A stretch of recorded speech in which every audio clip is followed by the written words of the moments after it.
Luis Miguel Castilla, ministro de Economía, está con nosotros esta mañana. Gracias, ministro, por acompañarnos. Gracias, Jimena. Muy buenos días. De frente, ¿cuáles son los temas principales del foro? ¿Por qué este foro es importante para un país como el Perú, que además se expone mundialmente hoy? Yo creo que justamente da los tres temas que son centrales en las políticas que debemos seguir hacia adelante. El crecimiento económico, basado en la innovación, basado en el conocimiento, en capital humano. El segundo tema, que es la innovación social, hacer que todo este crecimiento redunde en beneficios para todos. Y lo tercero es que el desarrollo sea sustentable. Y en este tema de la sostenibilidad del crecimiento entran muchos aspectos. La sostenibilidad de la clase media, hacer compatibles el desarrollo de las industrias extractivas con el medio ambiente, la comunidad. Y son temas que están en el meollo de lo que estamos trabajando en el gobierno. ¿Y por qué ahora en el Perú? Porque el Perú ha venido trabajando de manera consistente en los últimos 15 años en posicionarse como una economía emergente que es vista como una donde había un gran progreso y donde aún persiste la necesidad de empujar una serie de reformas. Entonces, traer el Foro Económico Global a Lima es un reconocimiento a lo avanzado y nos impone retos hacia adelante. Acá queremos asumir compromisos con el sector empresarial, con el sector académico y sentar las bases de un crecimiento dinámico hacia adelante en un entorno internacional que no va a ser el más favorable. ¿De qué compromisos hablamos? Compromisos de reformas, compromisos de cómo podemos invertir más en innovación, cómo podemos cómo podemos cerrar la brecha de capacidades en el mercado laboral, cómo podemos acelerar el cierre de la brecha de infraestructura y cómo podemos dar valor agregado a nuestra oferta exportable. Estamos en un mundo, la semana pasada, el precio del oro, de la plata, del cobre han caído de manera importante. Y esto nos hace pensar de que, digamos, las condiciones externas tan favorables no van a permanecer por siempre. Entonces, tiene que haber, y hay una sensación de urgencia de tener que ponerse, digamos, serio y sentar las bases para que el crecimiento siga, porque no podemos estar satisfechos con lo logrado. La pobreza todavía sigue siendo un tema importante, afecta a 25% de la población y todavía hay grandes problemas de informalidad en la economía y de baja productividad. Entonces yo creo que si no abordamos estos temas y estamos ahogados por la coyuntura y no vemos y postergamos lo importante por lo urgente, podemos perder esta ventana de oportunidades que tenemos. Entonces creemos que esta es una magnífica oportunidad para reposicionar el gobierno en sus relaciones con el sector empresarial y plantear una agenda de mediano plazo, que capaz no veamos los resultados en este gobierno ni en el siguiente, pero que definitivamente sentar las bases con una visión de largo plazo. Pero ese reposicionamiento implica, como usted dice, compromisos. No sé si me puede mencionar algunos compromisos en específico, porque lo que me ha hecho es una lista básicamente de aquellos aspectos que son fundamentales para el crecimiento de la sociedad, más allá del crecimiento de la economía, que a veces no significa lo mismo. Así es, ¿no? Y justamente y el mismo lema del foro es cómo traducir, digamos, crecimiento económico en bienestar para la sociedad. Ese es el lema del foro que se realiza ahora en Lima. Compromisos, me refiero a que tenemos una serie de cuellos de botella que tenemos que solventar. Mencionemos un par, por ejemplo, de compromisos puntuales. En las asociaciones público-privadas, el cierre de la brecha de infraestructura. Acá hemos visto donde el proceso de concesiones no ha ido al ritmo que hemos deseado. ¿Y por qué? Hay razones. Son proyectos mucho más complejos, donde la distribución entre el riesgo público-privado es complejo. El proyecto del Metro de Lima, por dar un ejemplo, es un proyecto que es más de 5.000 millones de dólares que van a estar comprometidos en una concesión de 30 años con una visión de 50 años para poder ordenar el problema del transporte masivo en una ciudad de casi 10 millones de habitantes. Como un ejemplo de un proyecto que es complejo, pero que estamos decididos a llevar a cabo. La buena pro de ese proyecto se va a dar este año, esperemos que lo más pronto posible en el segundo semestre. Ese es un compromiso.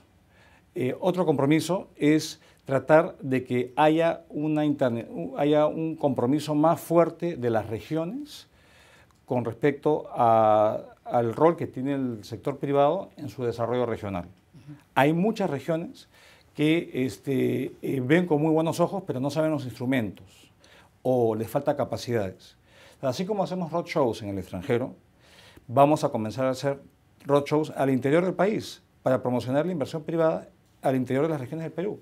Yo creo que hay este divorcio que se ve aparentemente de que los esfuerzos se hacen hacia afuera, pero tenemos que empezar por casa, porque hay grandes oportunidades. ¿Y eso sería de inmediato?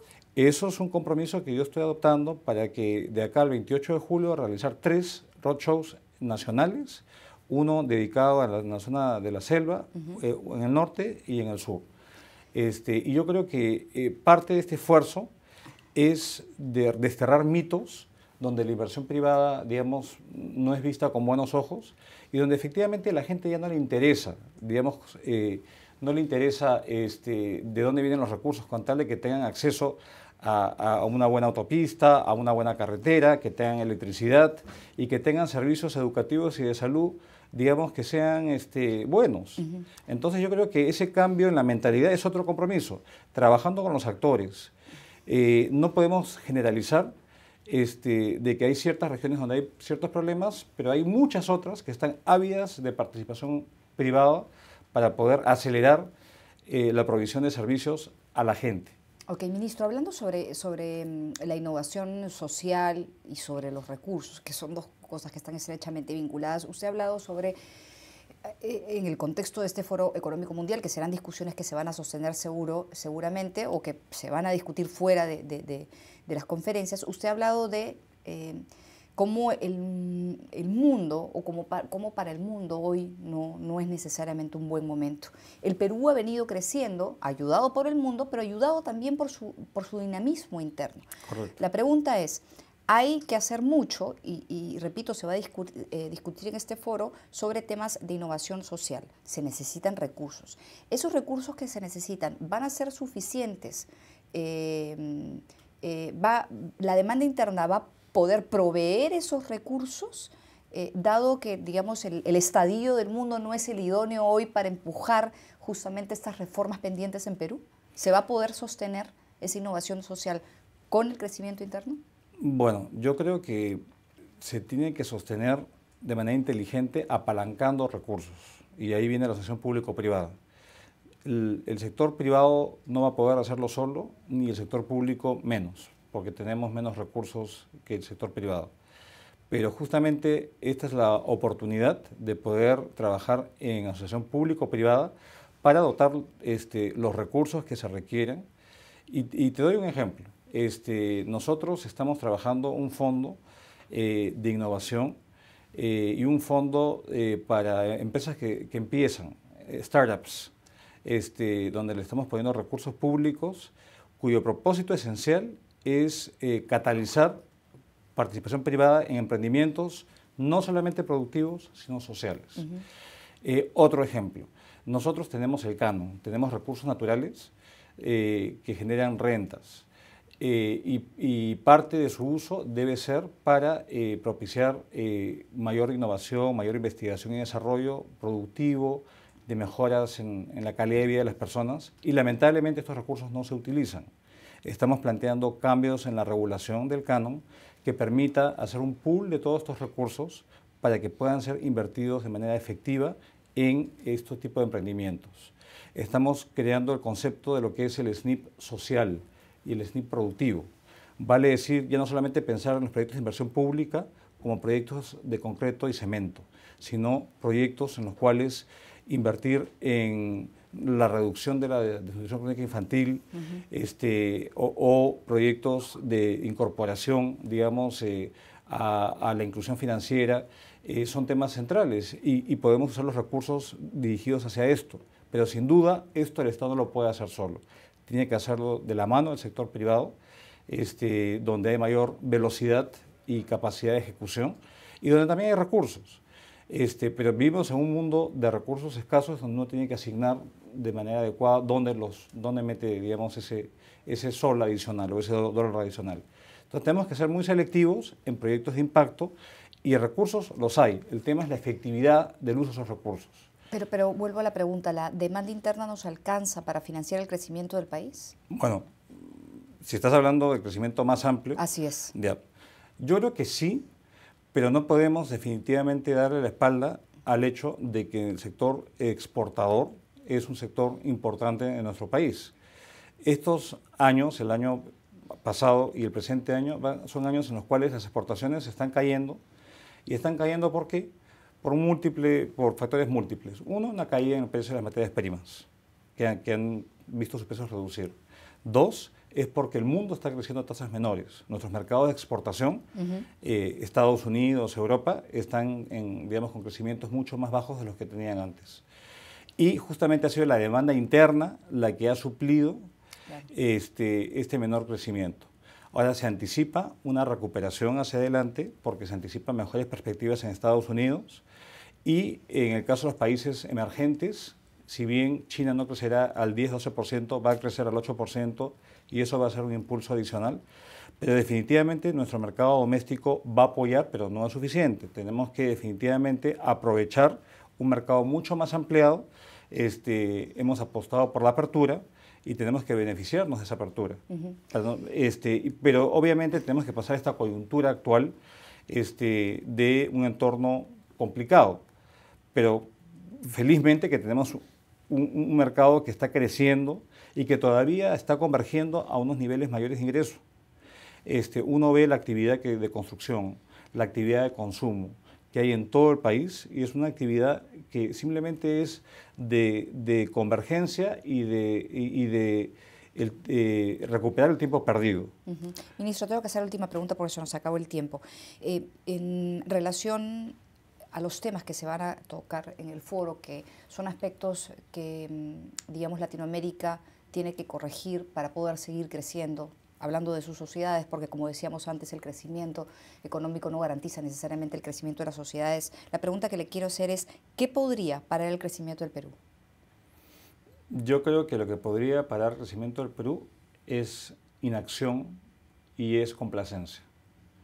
Si uno no percibe la necesidad de llevar adelante una serie de cambios internos y dejarse llevar por los vientos que eran más favorables y ahora son menos favorables, eso puede parar el crecimiento de nuestro país.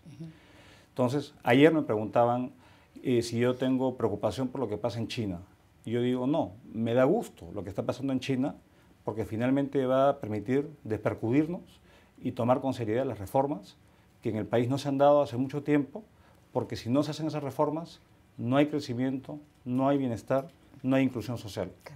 Entonces, eso es lo que puede parar, la falta de complacencia, la falta de decisión y el hecho de que esto es una tarea de todos, del sector público, del sector privado y la sociedad civil. Entonces, antes no hubo esa decisión política para hacer esas reformas y la hay ahora. ¿Esa no, es su conclusión? Mi conclusión es que ha habido reformas, han habido 2 años de bastantes reformas, pero no las reformas de fondo, del capital humano, del cierre de infraestructuras, de brechas que hay, que aún tenemos, y lograr que el Estado sea efectivo y eficiente en su accionar.